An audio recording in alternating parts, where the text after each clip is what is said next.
Kate had always considered herself a practical person. She was a librarian in the small coastal town of Saltmarsh, a place where the most dramatic event was the annual summer fete or a particularly high tide.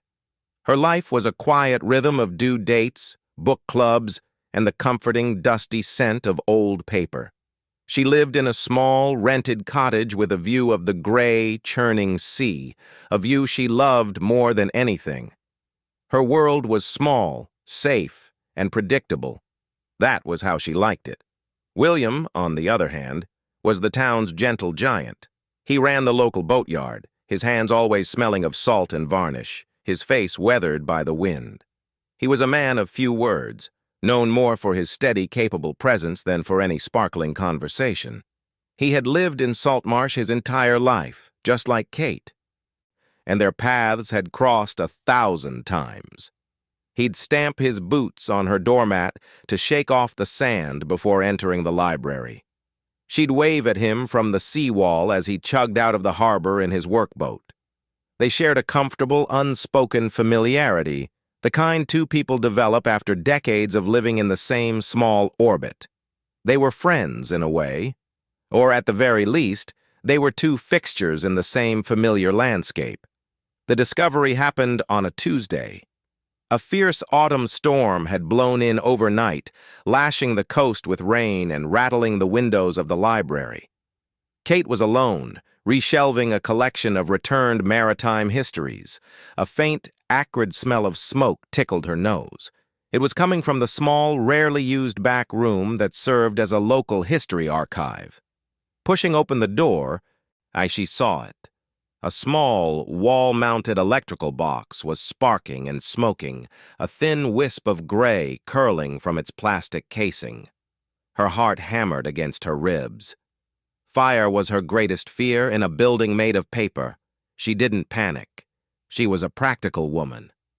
She grabbed the small fire extinguisher from its hook in the main library, her movements quick and efficient. With a firm tug, she pulled the pin and aimed the nozzle at the box.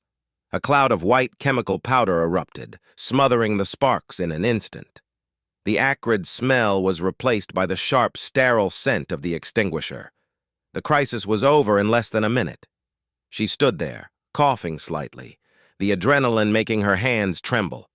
After ensuring the box was no longer hot, she called the town's maintenance man, who said he'd be by in the morning. And the mess, however, was hers to deal with. The white powder had coated everything in the small room: old filing cabinets, dusty cardboard boxes stacked on metal shelves, and a small, forgotten desk pushed against the far wall. Sighing, she fetched a dustpan, brush, and a damp cloth from the staff kitchen. She started with the desk. As she carefully wiped the fine powder from its surface, her hand brushed against a gap between the desk's back and one of the shallow drawers. Her fingers touched paper. Curious, she pulled it out. It was a thick, cream-colored envelope, slightly yellowed with age, but sealed. There was no name on the front. It was completely blank. It felt heavy, substantial.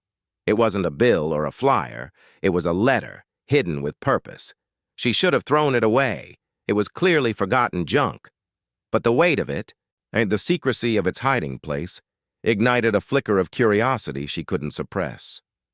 It was a secret, and her quiet life had very few of them. She slipped the envelope into the pocket of her cardigan. That evening, after locking up the library and walking home against the blustery wind, she sat at her small kitchen table, the rain drumming a steady rhythm against the window panes. She placed the envelope before her. The sea, a dark, heaving mass in the twilight, seemed to be watching. After a long moment, she slid her finger under the flap and tore it open. Inside was a single sheet of fine lined paper, covered in a familiar, neat handwriting. It took her a second to place it. It was William's. She'd seen his writing on boat repair invoices he'd drop off for the library's small fundraising committee. But this was different. This was personal. The first two words made her breath catch in her throat. My dearest Eleanor. The name was like a physical blow. Eleanor. That was his wife. The woman who had died of cancer 3 years ago. The woman the whole town had mourned. The woman whose absence had carved a visible, silent grief into William's face. Kate's hands began to shake. She knew she should stop. This was private. This was sacred. But her eyes, traitors that they were already scanning the lines, drinking in the words meant for a dead woman. My dearest Eleanor, another year has passed. Another autumn. The storms are here, just the way you used to like them. You'd be sitting in your chair by the window, a cup of tea in your hands, just watching the sea rage. I can still see you so clearly. Sometimes, when the light is just right in the boatyard, or when I smell Mrs. Hartley's shepherd's pie from the pub, it hits me all over again. The missing of you. It's not a sharp pain anymore like it was at the beginning. It's more like a dull ache that's just always there. A part of me now. I'm writing this on the anniversary again. It's the only way I know how to talk to you. I tell you about my day. I tell you the things I wish I could have said. This year, it's about the boat, the old ketch, the one we used to dream about fixing up together. I finally started on her, remember?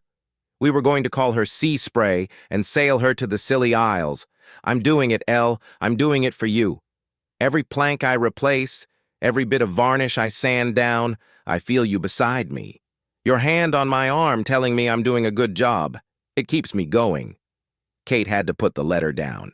A wave of nausea washed over her, followed by a deep, searing shame.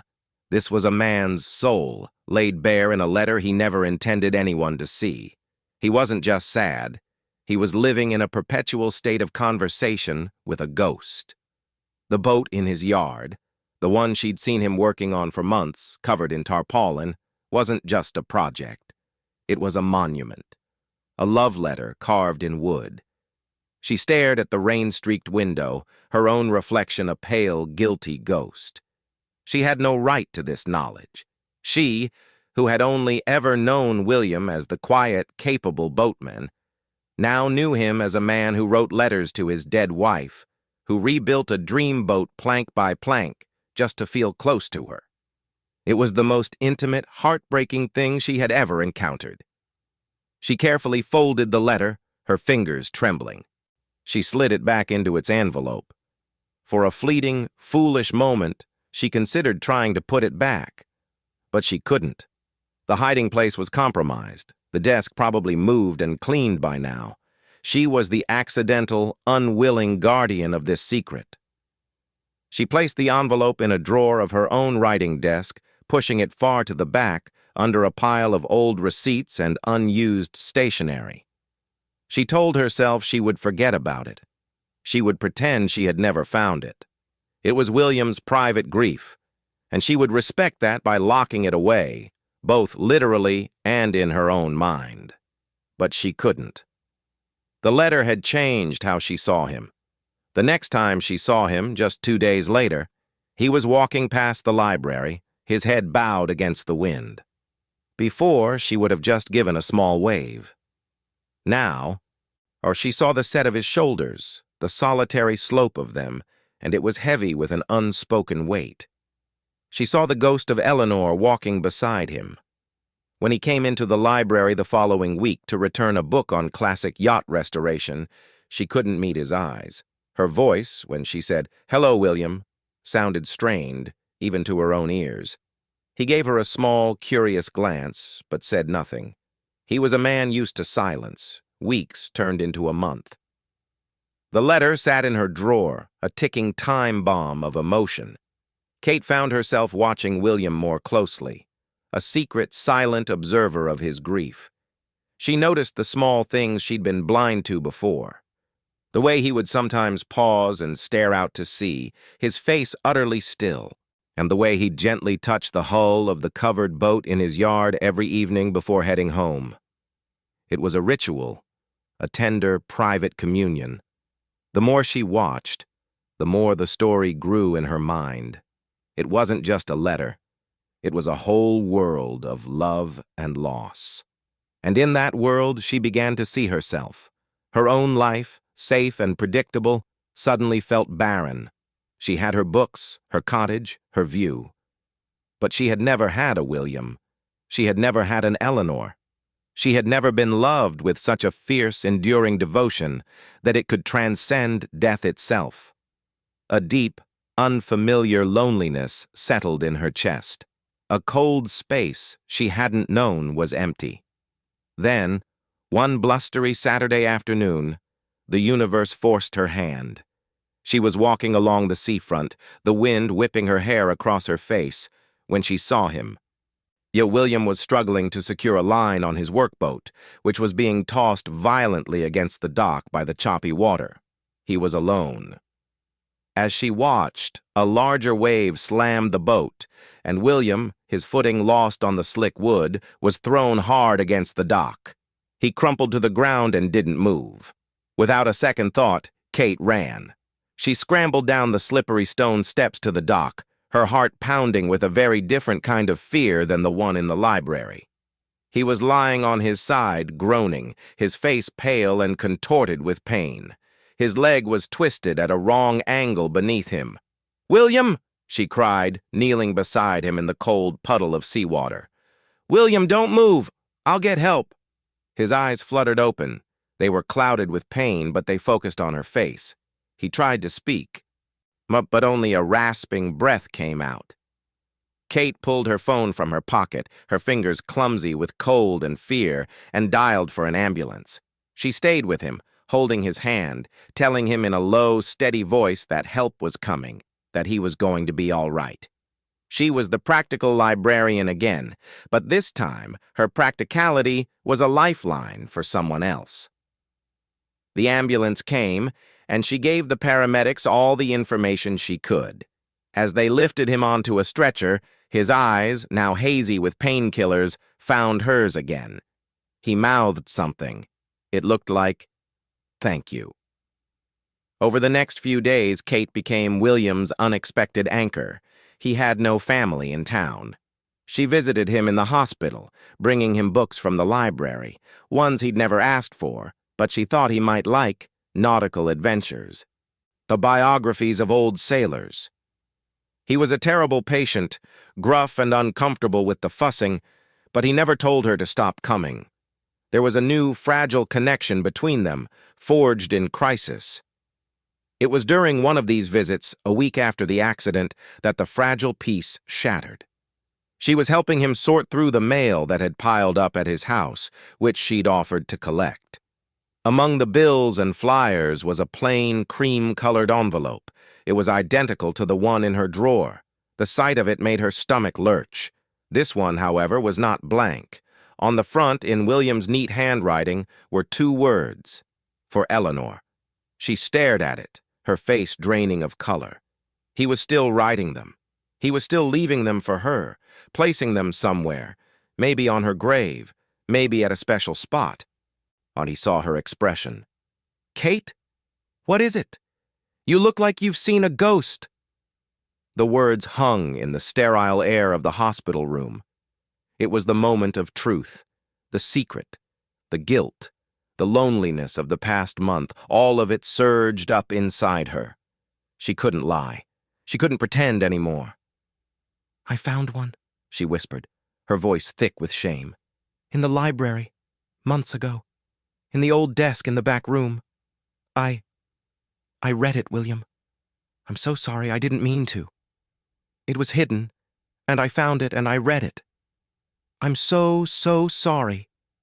The silence that followed was deeper and more terrifying than the roar of any storm. William stared at her, his face a mask of shock, then confusion, then a slow, dawning horror. The color drained from his already pale cheeks. He didn't look angry. He looked utterly violated, stripped bare. "Oh, you read it?" His voice was a low, cracked whisper, so different from his usual gruff tone. "It was for Eleanor. It was private. It was mine." The words were simple, but they cut through Kate like a knife. Mine. His grief was his love was his, and she, a well-meaning interloper, had stolen a piece of it. Tears welled in her eyes, hot and shameful. "I know," she choked out. "I know. I have no excuse. I was curious, and then it was so beautiful and so sad. I couldn't stop. I've thought about it every day since. I've watched you, and I've felt like a spy. I'm so sorry, William." He turned his head away from her, staring out the window at the gray sky. The silence stretched, agonizing. He didn't speak for a long time. When he finally did, his voice was empty, hollowed out. "How many did you read? Just the one?" "Just the one." "I put it back in the envelope. It's in a drawer at my house. I wanted to give it back, but I couldn't. I was too ashamed." He gave a slow, heavy nod. He still wouldn't look at her. The betrayal was a physical presence in the room between them. Kate knew she had to leave. She had destroyed whatever tentative friendship they had begun to build. She stood up, her legs feeling weak. I'll go," she whispered. She placed his mail on the bedside table. "I'm so sorry, William." She walked out of the room, her vision blurred by tears, and didn't look back. The next few weeks were a special kind of torment for Kate. The town felt smaller than ever. She saw William's boatyard from her cottage window. She saw him eventually limping around on crutches, avoiding the library, avoiding the seafront path where they might meet. And the fragile connection was severed, replaced by a wall of silent, justified resentment. She had taken something priceless from him, and she didn't know how she could ever atone for it. Then, one cold, clear evening, there was a knock on her cottage door. Her heart lurched. She opened it to find William standing there, leaning heavily on a single crutch, his face etched with a weariness that went deeper than his physical injury. In his hand, he held the cream-colored envelope. He didn't wait for an invitation. He just looked at her, his eyes holding a complex mix of pain and something else she couldn't identify. "I went to the library," he said, his voice gruff but steady. "I asked about the desk. They said it was moved from the church hall years ago before Eleanor got sick. She used to help with the church fete. But she must have found it there. She must have hidden it. She was always finding my letters and hiding them as a joke to see how long it would take me to find them. This one, I never did." The revelation was a small, unexpected mercy. Eleanor had hidden the letter. It wasn't just a forgotten piece of paper. It was a final, posthumous echo of their playful love.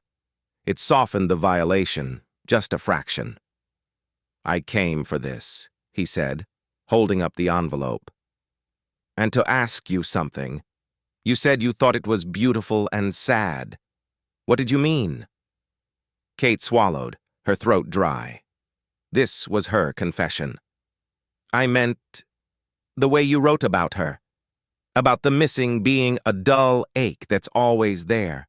About building the boat to feel close to her. It was the most honest, loving thing I'd ever read. It made me see you. Really see you. And it made me feel empty. Because I've never had anything like that. I've never loved anyone like that, or been loved like that." Her own honesty hung in the air between them. She had just admitted her own loneliness, her own secret to him. She had laid her own soul bare, just as his had been. William was silent for a long moment, studying her face.